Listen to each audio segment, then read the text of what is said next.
Hello students, आज की इस क्लास में हम किसी दृढ़ता पूर्वक खींचे गए तार में जो झोल बनेगा। झोल का मतलब है कि कोई भी तार है जिसको कि दृढ़ता पूर्वक खींचा जाए। जैसे कि आपने देखा होगा जो बिजली के लट्ठे होते हैं ना, उन पर अगर हम किसी भी तार को खींचें और कितना भी टाइट खींचें तो भी इसमें एक झुकाव बन जाता है, कुछ इस तरह से झुकाव हो जाता है। यानी अगर यही झुकाव ज्यादा हो जाए किन्हीं भी दो लट्ठों के मध्य, तो एक तरह से झुकाव ज्यादा हो या ना हो तो भी कैटनरी का रूप बन जाता है। लेकिन हम क्या है, थोड़ा सा अच्छे से समझाने के लिए इसको कैटनरी के आकार में ले लेंगे। तो मान लीजिए ये कोई दो लट्ठे हैं जिनको हम नाम दे सकते हैं, एक को ए नाम दें, दूसरे को बी नाम दें। तो ये लट्ठा ए है और ये दूसरा लट्ठा बी है, और ये दोनों ही क्या है, एक ही क्षैतिज तल में है और एक ही क्षैतिज तल में है। साथ ही इनके मध्य की दूरी, जिसको ए और बी के मध्य जो दूरी होती है ना, इसको परास कहें या विस्तृति कहो। तो ये जो विस्तृति है ना वो है ए, विस्तृति क्या है इसकी, ए। दूसरा, अगर हम इस निम्नतम बिंदु से जाने वाली कोई भी रेखा खींचे और यह पॉइंट जैसे कि डी हो और ये निम्नतम बिंदु सी है, सी पॉइंट के कोऑर्डिनेट है यहाँ 0 सी पॉइंट के जो कोऑर्डिनेट्स हैं वो है 0, सी, और ये अपना एक्स अक्ष है। इस 0 सी का मतलब हुआ कि यहाँ से ये दूरी सी रहेगी, मूल बिंदु ओ से लेकर के पॉइंट सी तक की दूरी स्मॉल सी रहेगी। अब देखिए ये विस्तृति टोटल ए है, तो इसका मतलब a/2 इधर होगा और a/2 इधर होगा। अच्छा, टोटल जो ए बी तार है इसकी लंबाई अगर l है तो l/2 पार्ट इधर हो जाएगा और l/2 पार्ट इस साइड में हो जाएगा। अगर हम ए पॉइंट पर चर्चा करें तो ए पॉइंट पर देखिए सी से लेकर के ए तक की जो दूरी है ना s, ए पॉइंट पर s की वैल्यू l/2 होगी।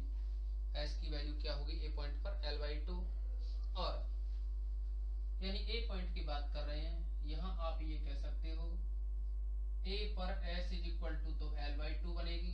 यानी चाप की जो लंबाई है ना, ये जो s क्या होता है कि कोई भी दो बिंदु हो जिसकी, यानी कोई भी ये पॉइंट P है, P की C से दूरी होती है वो s है, ये s होती है P की C से दूरी। लेकिन अगर ये पॉइंट A पॉइंट पर हो, P पॉइंट यहाँ ना होकर के किस पे हो, A पॉइंट पर, तो ये जो टोटल चाप की लंबाई हो गई A से C तक वो s होगी, जिसके कोऑर्डिनेट l/2 होंगे।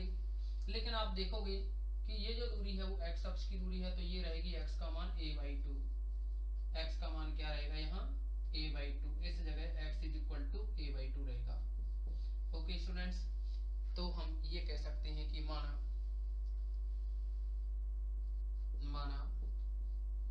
स्मॉल l लंबाई तथा कैपिटल W भार, स्मॉल l लंबाई तथा कैपिटल W भार का एक तार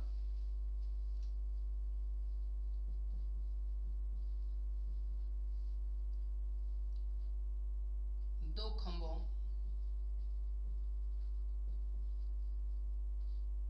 कैपिटल A व B के मध्य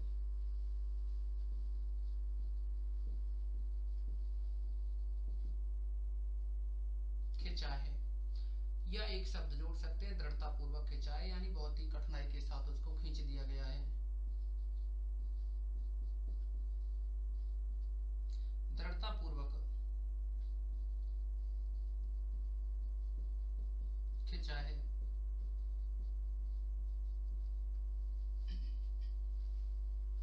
अब देखिए यहाँ जो एक शब्द है ना, इसमें झोल का मतलब होता है कि इसमें ये जो झुकाव बना हुआ है ना ए बी से लेकर के, और ये जो गहराई बनी हुई है, ये अगर पॉइंट डी है तो सी से लेकर के जो डी तक की गहराई है ना, इसको अगर हम स्मॉल के कहें, और ये देखेंगे आप ये सी है, ये दूरी कितनी है, के है। अगर इस पॉइंट के ए पॉइंट के कोऑर्डिनेट्स अगर हम बात करें कोऑर्डिनेट्स की, तो आप देखोगे x की वैल्यू कितनी है a/2, x की वैल्यू a/2 हो और y की वैल्यू मान लीजिए y है, y की वैल्यू क्या है, स्मॉल y है। तो आप देखोगे कि ये जो झोल बनेगा ना, यहाँ स्मॉल के जो इसमें जो ये गहराई बनी हुई है, यह वैल्यू बनेगी। देखो y है यहाँ, तो इसका मतलब ये दूरी तो रहेगी यहाँ से यहाँ तक y, ठीक है ना, ये दूरी y, और यहाँ c से लेकर के ये दूरी है, कैपिटल C से O तक की दूरी क्या है, c है। O यहाँ मूल बिंदु है। तो आप देखेंगे कि अगर हम पूरे y में से और इस c को घटा दें तो k बचेगा, यानी स्मॉल k की जो वैल्यू है ना वो है, y में से c घटा दें तो k के इक्वल होगी। तो हमने जैसा कि कहा स्मॉल l लंबाई तथा w भार का, स्मॉल l लंबाई तथा w भार का एक तार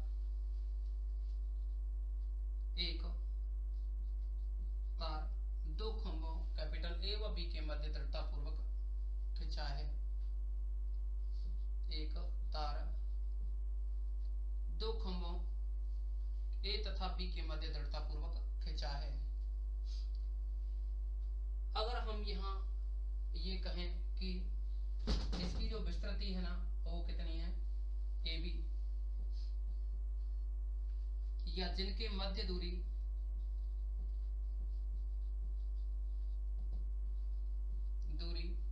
अर्थात इसको आप विस्तृति कह सकते हैं, स्मॉल a है, विस्तृति कितनी है, स्मॉल a। दूसरी बात, अगर हम इस झोल की बात करें, CD = K है, तथा झोल CD = स्मॉल k है। तो ये कुछ पॉइंट्स थे। अभी इनके साथ साथ ये जो C पॉइंट है, इस पर तनाव की बात करें, यदि निम्नतम बिंदु C है ना, इस पर खींची गई स्पर्श रेखा की दिशा में तनाव T0 होगा, जो कि WC के बराबर होता है। यदि निम्नतम बिंदु C पर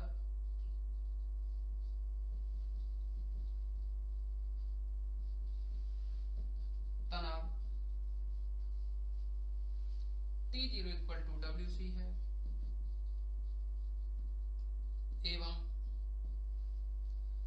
इकाई लंबाई का भार, या ये कहते हैं जहां ये जो स्मॉल w है, देखो ये कैपिटल W है, ये स्मॉल w है, जहां स्मॉल w डोरी की इकाई लंबाई का भार है, डोरी की इकाई लंबाई का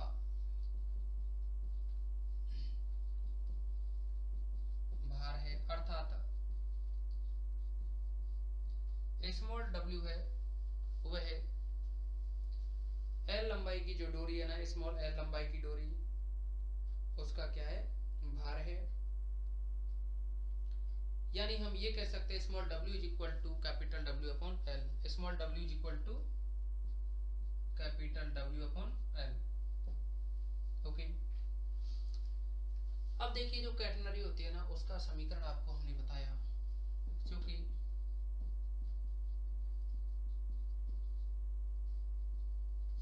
कैटेनरी का समीकरण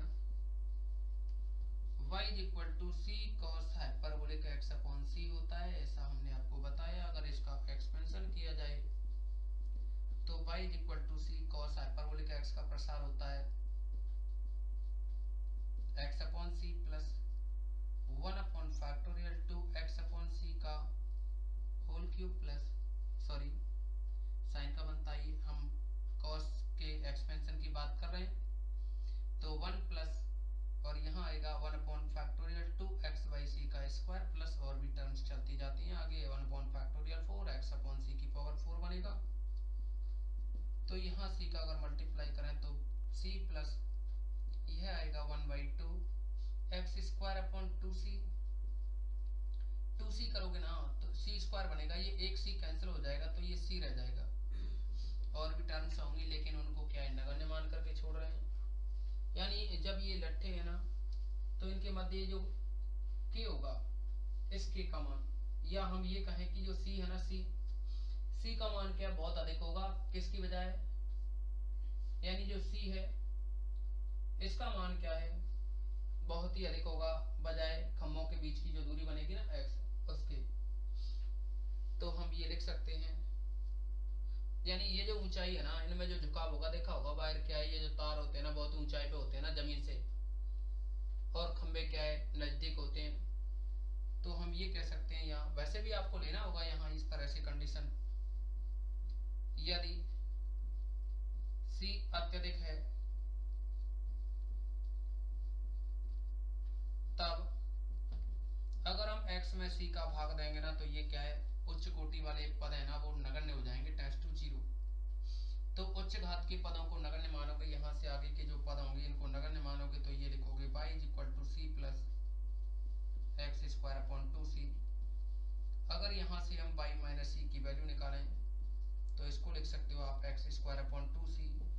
लेकिन आपको पता है कि यहाँ जो t0 है इसकी वैल्यू है wc, या यहाँ से c की वैल्यू निकालोगे तो t0 में स्मॉल w, इस वैल्यू को आप यहाँ रखोगे x² 2c में।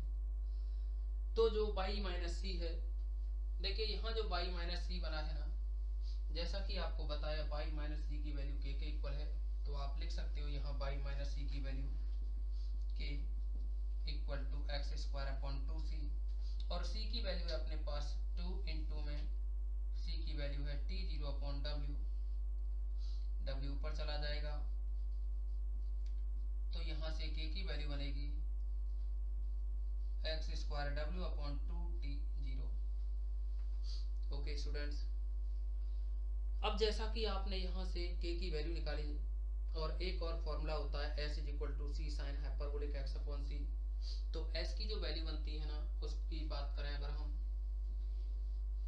क्योंकि s = c sin hyperbolic x/c, तो यहाँ से s = c sin hyperbolic x का जो प्रसार होता है ना वो x/c प्लस 1/3 x/c का होल क्यूब। तो आप क्या है इसमें उच्च घात के जो पद है ना उनको नगण्य मान लोगे आगे।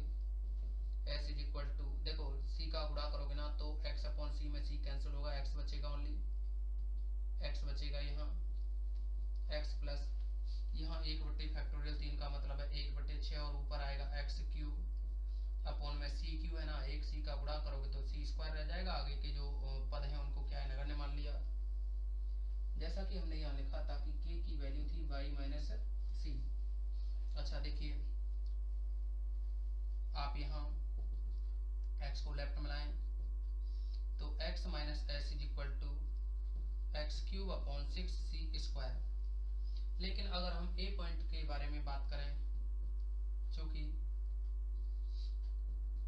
a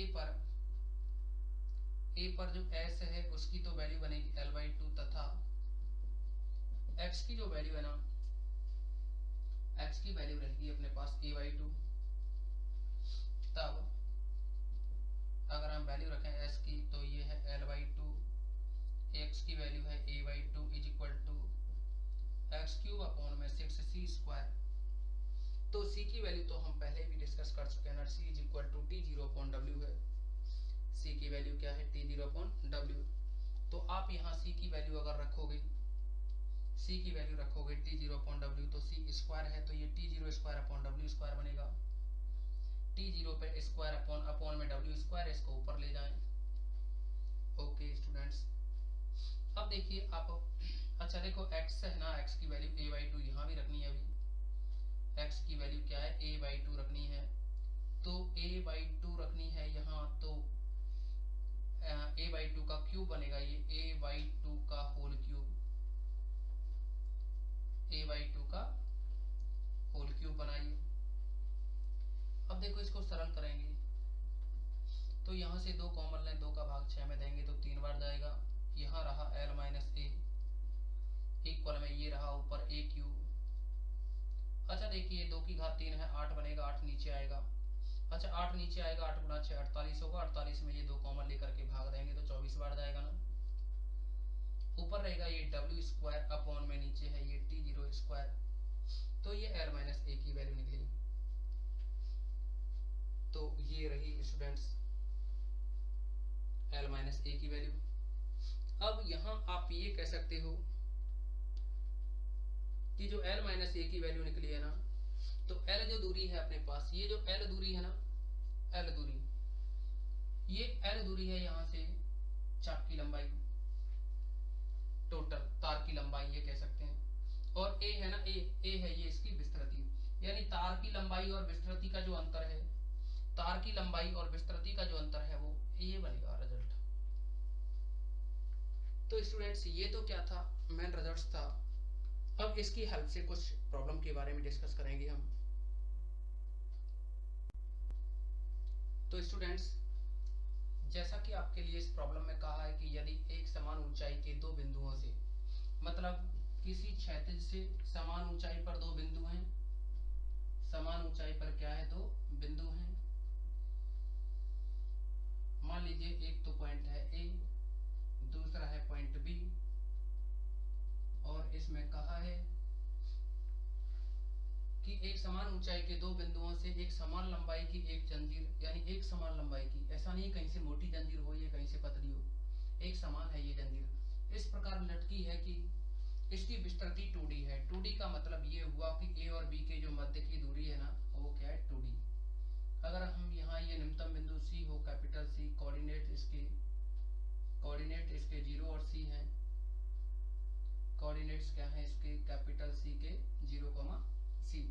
तो ये जो सी दूरी होगी ना, स्मॉल सी है, वो यहाँ से ये दूरी रहेगी स्मॉल सी, सुविधा के लिए एक्स अक्ष और इसको वाई अक्ष कहें। तो इसने कहा है 2D के लिए बिंदुओं पर, बिंदुओं का मतलब है ए और जो बी से रहे ना, इन पर जो तनाव है वो न्यूनतम है। सिद्ध कीजिए सी निम्न समीकरण से प्राप्त होता है। यानी यहाँ जो तनाव होगा ना बिंदु ए और बी पर, वह तनाव न्यूनतम होगा, और उसे उसकी हेल्प से आपको सिद्ध करना है तनाव के लिए कि सी की जो वैल्यू निकलेगी ना वो ये बनेगी, यानी इस रिलेशन के द्वारा दी जाएगी। आपको पता है, हम जानते हैं कि ए बिंदु पर अगर ये दूरी कितनी हो, अगर आप ये कहें ए पॉइंट पर तनाव की बात करें और ये दूरी कितनी हो पाई, तो आपको पता है कि यहाँ जो तनाव होता है ना, T is equal to W into by के इक्वल होता है। T जो तनाव होता है W इंटू बाई के बराबर होता है, यानी जिस पॉइंट पर आपको तनाव निकालना है तो वहां से उसकी गहराई, इकाई लंबाई का भार इंटू गहराई। ये हम आपको जब एक्सरसाइज स्टार्ट की थी तो वहाँ कुछ आपके लिए आर्टिकल कराए थे, तो उसमें डिस्कस कर लिया था। यदि हम ये कहें कि W यानी ए बिंदु पर तनाव कैपिटल T हो और इकाई लंबाई का भार W हो, माना ए सिरे पर तनाव, जो ए सिरा है ना उस पर तनाव capital T is equal to W by है, तब T इक्वल टू W, लेकिन y इज इक्वल टू होता है C cos hyperbolic x upon C। तो यहाँ y की वैल्यू रख सकते हैं C cos hyperbolic x upon C। Okay students, अब देखिए आप यहाँ देखेंगे कि 2D के लिए बिंदुओं पर जो तनाव है वो न्यूनतम है। सिद्ध कीजिए C निम्न समीकरण द्वारा प्राप्त होता है। तो आप क्या करोगे, यहाँ तनाव को न्यूनतम करने के लिए C के साथ आप इसका डिफरेंशियल करो, differential with respect to T, C के रेस्पेक्ट में डिफरेंशियल करोगे तो dt upon dc is equal to, यानी उच्चिष्ट निम्निष्ट पढ़ते थे ना न्यूनतम तनाव, तो आपको याद होगा फर्स्ट यानी 12th क्लास में, यदि y is equal to function of x हो तो dy अपॉन dx को 0 रखते और निम्नतम बिंदु निकालते कि किस पे निम्नतम या यानी चरम बिंदु निकालते, और फिर इसका अवकलन करते, और अवकलन करते तो 0 से बड़ा हो जाता तो न्यूनतम होता, और 0 से अगर छोटा होता तो अधिकतम होता, ऐसा आपको पता होगा। इस कंडीशन में तो क्या था, न्यूनतम, और इसमें था ये अधिकतम, ये अधिकतम की कंडीशन थी। तो आप समझ गए होंगे कि हमें करना क्या है, यहाँ c के रेस्पेक्ट में डिफरेंशिएशन करना है, तो w कांस्टेंट है, इस c को फर्स्ट मानो, इस cos को सेकंड मानो, तो फर्स्ट वाले का डिफरेंशिएशन c का 1 हो जाएगा c के रेस्पेक्ट में। cos हाइपरबोलिक c का करेंगे तो यानी cos hyperbolic x upon c ऐसे ही रहेगा, फिर प्लस में c को ऐसे ही रखोगे, cos hyperbolic x upon c का करोगे तो ये sin hyperbolic x upon c होगा। लेकिन x अपॉन c का करेंगे तो x तो रहेगा कांस्टेंट, और यहाँ देखिए क्योंकि आप c के रेस्पेक्ट में कर रहे हैं ना, तो ओनली 1 अपॉन c का होगा जो कि minus x upon c square बनेगा। अब देखिए यहाँ आप w ये है cos hyperbolic x upon c, minus आएगा यहाँ आगे, c से c कैंसिल हो जाएगा तो x अपॉन c बचेगा, और sin hyperbolic x upon c। अब चरम बिंदु के लिए बात करें, अगर हम चरम मान के लिए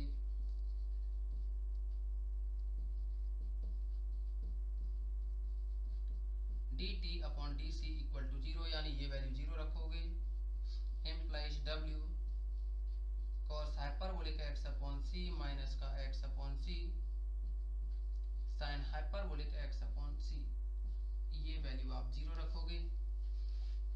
तो यहाँ से हमें सॉल्व करके, यहाँ से इसको सॉल्व करते हुए हमें और वैल्यू निकालनी है इसमें से, और जो वैल्यू निकालनी है वो c की वैल्यू निकालनी है, लेकिन एक रिलेशन मिलेगा हमें। और एक और बात देखिए कि यहाँ जो a पॉइंट पर है, अगर हम चर्चा करें कि a सिरे पर हम चर्चा कर रहे हैं, तो t इक्वल टू wy हुआ। आप एक काम और कर सकते हैं, यहाँ साथ के साथ यही लिख सकते हो कि a सिरे पर तनाव t है वो wy है, और a सिरे पर जो दूरी होगी ना, ये x का मान कितना होगा यहाँ से और यहाँ तक, टोटल 2d है, तो ये भी d होगा और ये भी d होगा। तो आप यही लिख सकते हो, आप x की वैल्यू यहाँ रख सकते हो, लास्ट में भी लिख सकते हो। तो अगर आप यहाँ रखें t इक्वल टू wy है तथा x is equal to small d, x is equal to क्या, स्मॉल d, तो आप यहीं चेंज कर सकते हैं, स्मॉल d लिख सकते हैं, जहां भी x लिखा हुआ है उससे कोई फर्क नहीं पड़ेगा, स्मॉल d लिख सकते हैं, x की जगह स्मॉल d बना सकते हो आप। ओके, ऊपर रख दें मान, ऊपर से शुरू से लेके चले या लास्ट में बदले, उससे कोई फर्क नहीं पड़ेगा। तो यानी जहां भी हमें x दिखा उसकी जगह d लिख दिया। अब आप देखोगे यहाँ इसको 0 रखा तो w क्या 0 में चला जाएगा, और यह बनेगा w 0 में चला गया तो cos hyperbolic dyc minus dyc और sin hyperbolic dyc equal to 0। आप इसको पक्षांतर करोगे dyc को, cos hyperbolic dyc is equal to dyc sin hyperbolic dyc। अब देखो साइन का भाग लगाओगे cos में, तो cos अपॉन sin tan बनेगा ना, यानी tan hyperbolic dyc is equal to dyc। इसको समीकरण नंबर 1 डाल दिया। देखो वैसे तो रिलेशन यही पूछा है, लेकिन अभी आपने ये रिलेशन तो निकाल दिया, लेकिन ये भी तो चेक करना है ना कि ये जो तनाव है वो न्यूनतम है या नहीं, और न्यूनतम होगा तो इसका मतलब ये कंडीशन बननी चाहिए। ये कंडीशन बननी चाहिए का मतलब है कि आप इसका t का यानी dt अपॉन dc है, इसका दोबारा से अवकलन करोगे, और इसका जैसे ही आप दोबारा से अवकलन करोगे तो आप लिख सकते हो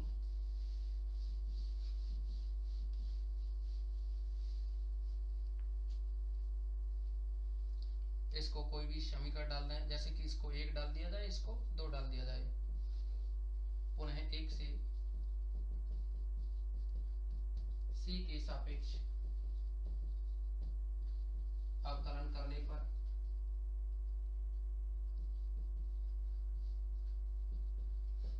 जैसे ही आप इसका c के सापेक्ष अवकलन करेंगे तो d2c अपॉन dc स्क्वायर बनेगा,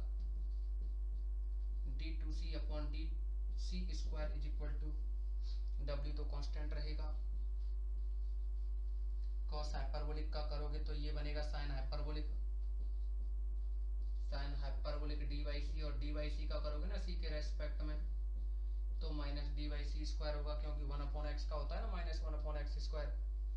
अब आप इसका भी डिफरेंशिएशन करें, हम इस पॉइंट पे निकालेंगे, लेकिन वैल्यू अभी इसका डिफरेंशिएशन करें तो 1/c और साइन हाइपरबोलिक डी बाई सी का u इंटू बी से करेंगे। तो यहाँ जो माइनस का डी है ना, इसको तो अलग रखो। आप पहले 1/c का करो तो ये बनेगा -1/c स्क्वायर, और sine hyperbolic D by C है ना, इसको ऐसे लिखोगे sine hyperbolic D by C plus यहाँ जो 1/c है, अब इसको ऐसे लिखोगे, साइन का करोगे तो कॉस हाइपरबोलिक, यानी 1/c को ऐसे लिखोगे, साइन का करोगे तो ये बनेगा कॉस हाइपरबोलिक डी बाई सी। लेकिन डी बाई सी का और करेंगे ना तो माइनस का डी बाई सी स्क्वायर आएगा, तो यानी देखो डी बाई सी का और करोगे ना तो 1/c का तो -1/c स्क्वायर हो जाएगा, डी ऊपर रहेगा। तो आप इसको ऐसे लिख सकते हो, डी तो ऊपर रहेगा और -1/c स्क्वायर आएगा तो ये प्लस हो जाएगा, माइनस और एक c स्क्वायर और आएगा, ये है c, तो c क्यूब बन जाएगा। ओके स्टूडेंट्स, क्या बन जाएगा ये c क्यूब।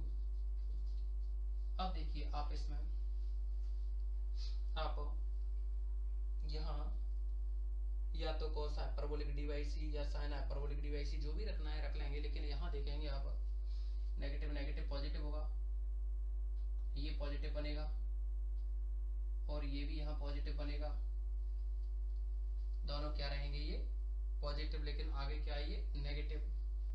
तो आप यानी एक नेगेटिव और बाकी के दो पॉजिटिव है, इसकी कैलकुलेशन करें अगर हम, जैसा कि आपको बताया कि इसकी अगर कैलकुलेशन करें हम तो आप देखोगे यहाँ minus D by C square sine hyperbolic D by C, ये minus minus plus D by C square sine hyperbolic D by C, तो ये दोनों टर्म कैंसिल हो जाएंगी और ये माइनस माइनस प्लस बनेगा ना, प्लस बनेगा और w से गुणा होगा तो ये बनेगा w d अपॉन में लास्ट में ये अपॉन में जो बन रहा है c क्यू है cos hyperbolic d by C. cos की जो वैल्यू होती है ऑलवेज पॉजिटिव होती है, तो यानी ये ग्रेटर देन 0 रहा।